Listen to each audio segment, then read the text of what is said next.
जय हिंद दोस्तों। I welcome you all to वैथ्स आईएएस। नो, आज के इस सेशन को मैंने एक अजीब सा नाम दिया है और वो नाम है, जैसा कि आप देख सकते हैं, फैंटास्टिक फ्राइडे। आज के इस पूरे सेशन को मैंने फ्राइडे पर स्टिक कर दिया, जो लास्ट फ्राइडे।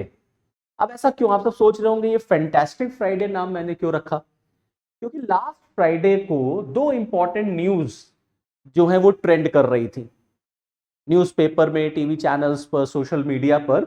दो इंपॉर्टेंट न्यूज ट्रेंड की और ये दोनों इंपॉर्टेंट न्यूज या दोनों न्यूज जो हैं वो किसी भी भारतवासी के लिए या किसी भी इंडियन के लिए बड़ा एक प्राउड का मोमेंट हो सकता है।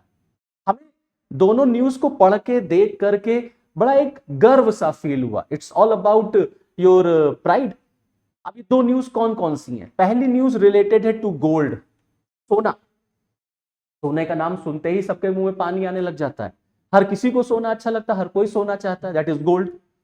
अब गोल्ड से रिलेटेड क्या न्यूज ट्रेंड हुई कि रिजर्व बैंक ऑफ इंडिया ने 100 टन गोल्ड रिजर्व हमने बैंक ऑफ इंग्लैंड से वापस हम भारत लेकर के आए। तो पहली न्यूज ये जो आगे हम लोग डिस्कस करेंगे। दूसरी न्यूज जो ट्रेंड हुई, जिसने जबरदस्त जो अटेंशन गेन किया, that is related to India's GDP. ये भी it is also a matter of pride कि भारत की जीडीपी ने फाइनेंशियल ईयर 23-24 की जीडीपी की जो ग्रोथ रेट की जो फिगर्स आए हैं उसने सबको पिछाड़ दिया, बड़े बड़े डेवलप्ड नेशंस को पिछाड़ दिया और जबरदस्त ग्रोथ रेट जो है हमने अचीव की है। यह भी एक बड़ा गर्व फील कराने वाला एक मैटर है कि भारत की विकास दर, इंडियन इकोनॉमी जो है, इतने सारे एडवर्स इश्यूज के बाद भी हमारी इकोनॉमी जो है कितनी जबरदस्त जो है उसने छलांग लगाई है। तो एक एक करके हम लोग न्यूज को जो है वो ओपन करते हैं और समझते हैं। नाउ फर्स्ट न्यूज है, जैसे मैंने आपको बताया, गोल्ड से रिलेटेड है, सोने से रिलेटेड है। नाउ मुझे याद आता है वो दौर जब जो है मैं 70 की 80 की फिल्में देखता हूं कभी कभी। तो एक बड़े फेमस उस समय एक विलन हुआ करते थे, अजीत साहब। तो पुराने की फिल्मों में एक एक एक, एक ट्रेंड आपने देखा होगा कि स्मगलिंग हुआ करती थी सोने की, गोल्ड की। तो गोल्ड की स्मगलिंग क्यों होती थी? और जैसा मैंने आपको बताया कि एक विलन थे, बड़े फेमस, टीवी वगैरह में, फिल्मों वगैरह में आते थे, अजीत साहब। इनका बड़ा एक फेमस डायलॉग था, मोना कहां है सोना। मतलब फिल्मों से लेकर के जिंदगी तक, रियल लाइफ तक, from real life to real life, gold जो है वो बड़ा इंपॉर्टेंट रोल प्ले करता है। खास तौर से महिलाओं के जीवन में, फीमेल्स जो होती हैं, इनको गोल्ड जो है वो बड़ा प्रिय होता है। मतलब आप इनसे जो चाहिए वो कह दीजिए, लेकिन आप इनसे गोल्ड ना मांगिए। समझ रहे? गोल्ड इनके लिए बड़ा प्रिय, सब कुछ दे सकती लेकिन गोल्ड नहीं देंगी। क्लियर यहां तक?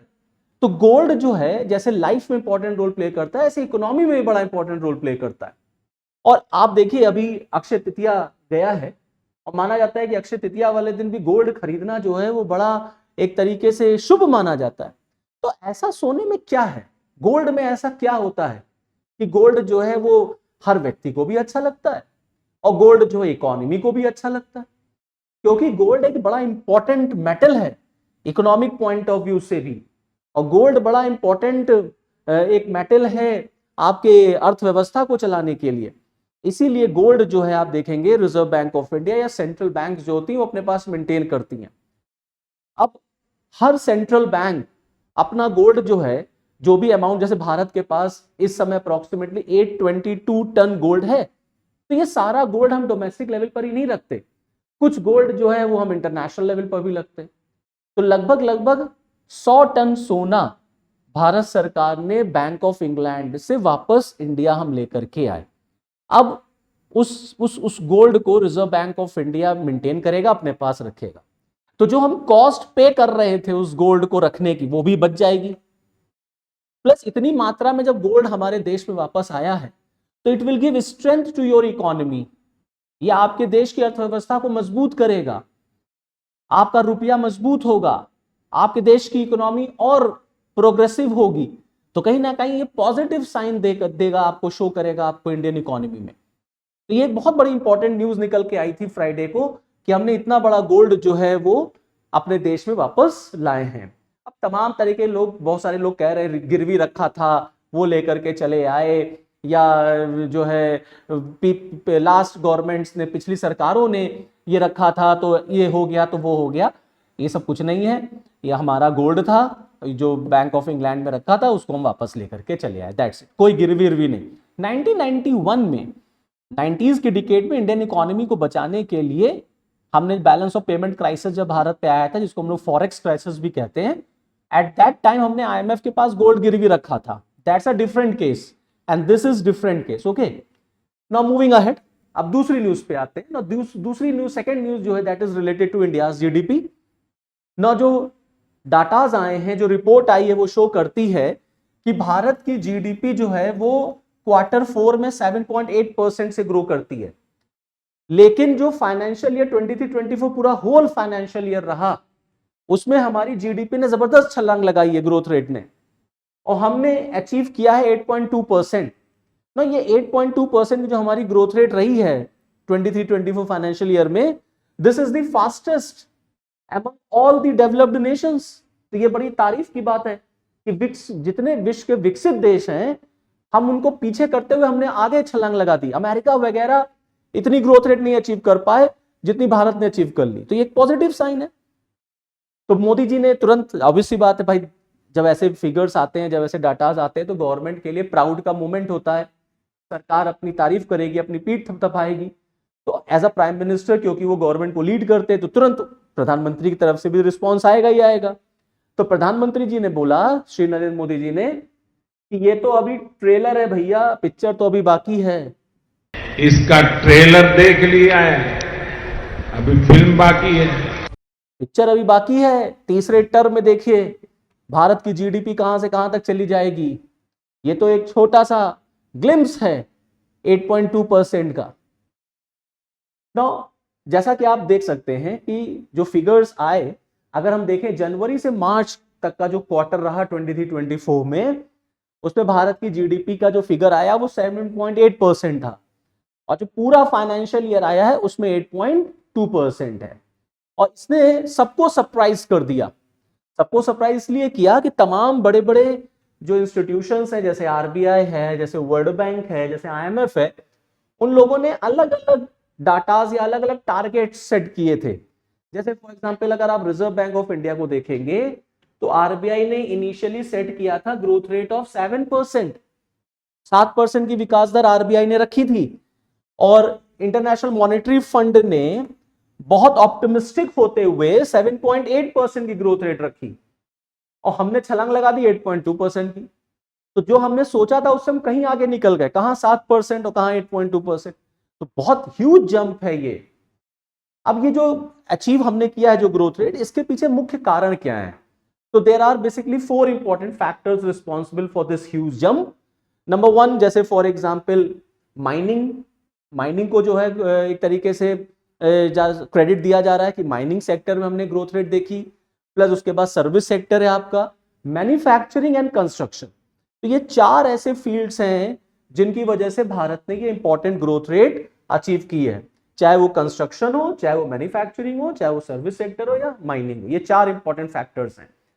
नाउ अब ये तो अच्छी बात है कि भारत की विकास दर जो है इतनी बढ़िया रह के आई, 8.2% की विकास दर हमने अचीव किया। साथ ही साथ में अगर आप देखेंगे तो भारत सरकार ने फिस्कल कंसोलिडेशन का भी जो पाथ है उसको अचीव किया, और हमने अपने फिस्कल डेफिसिट्स को भी जो है वो बचाया है। फिस्कल डेफिसिट को भी हमने कम किया है। जो टारगेट हम लेके चले थे उस टारगेट फिस्कल डेफिसिट पर भी हमने ध्यान दिया है, और हमारी फाइनेंस मिनिस्टर ने इसका जिक्र किया था संसद के अंदर। Path of fiscal consolidation as announced in my budget speech of 2021-22 to reduce fiscal deficit below 4.5% by 25-26. The fiscal deficit in 2024-25 is estimated to be 5.1. अब आप देखें कि अगर हम अपने चैलेंजेस की बात करते हैं, जैसे मैंने आपको बताया कि रिजर्व बैंक ऑफ इंडिया भी जो है वो प्रोजेक्ट करती है ग्रोथ रेट। तो फॉर द फाइनेंशियल ईयर 25 के लिए आरबीआई ने आप देखिए 7% की ग्रोथ रेट फोरकास्ट की है, और इन्फ्लेशन 4.5%। ना इन्फ्लेशन एक बड़ा इंपॉर्टेंट जो है चैलेंज कह लीजिए भारत की अर्थव्यवस्था के लिए, महंगाई। तो रिजर्व बैंक ऑफ इंडिया ने कहा है कि 4.5% तक जो है वो इन्फ्लेशन जो है वो रहने की उम्मीद है। ये एक चुनौती है हमारे देश की अर्थव्यवस्था के लिए। उसी तरफ दूसरी तरफ जो चैलेंज है वो है प्राइवेट कंजम्पशन। प्राइवेट कंजम्पशन जो है ना हमारे देश का वो अनचेंज्ड रहा, और प्राइवेट कंजम्पशन लास्ट क्वार्टर में आप देखेंगे तो 4% रहा। तो प्राइवेट कंजम्पशन क्या होता है? What is private consumption? Private consumption का मतलब होता है जो डे टू डे लाइफ में हम और आप खर्च करते हैं, फूडिंग पर, सर्विस सेक्टर पर, तमाम चीजों पर, पेट्रोल पर, डीजल पर, तो जो हम लोग खर्च करते हैं that is the private consumption. तो प्राइवेट कंजम्पशन जो है वो अनचेंज रहा। ये एक जो है चैलेंज है, ये एक टेंशन की बात है। हाँ, ये अलग बात है कि जो रिपोर्ट आई है ये उस समय आई है जब आपके लोकसभा इलेक्शंस का लास्ट फेज जो है वो चल रहा है। अब इससे बिल्कुल ऑब्वियस सी बात है, इससे मोदी गवर्नमेंट को बूस्टअप तो मिलेगा ही मिलेगा, लेकिन कॉन्फिडेंस आता है सरकार में और सरकार और बेहतर करने का प्रयास करती है। बट दूसरी तरफ इन चैलेंजेस को भी एड्रेस करना पड़ेगा। सो प्राइवेट कंजम्पशन एक रहा है चैलेंज, वो अनचेंज रहा है, दैट इज दी 4%। अगर आप देखें कि सेविंग्स जो है हमारी इंडियन इकोनॉमी में, सेविंग्स बड़ा इंपॉर्टेंट रोल प्ले करती है।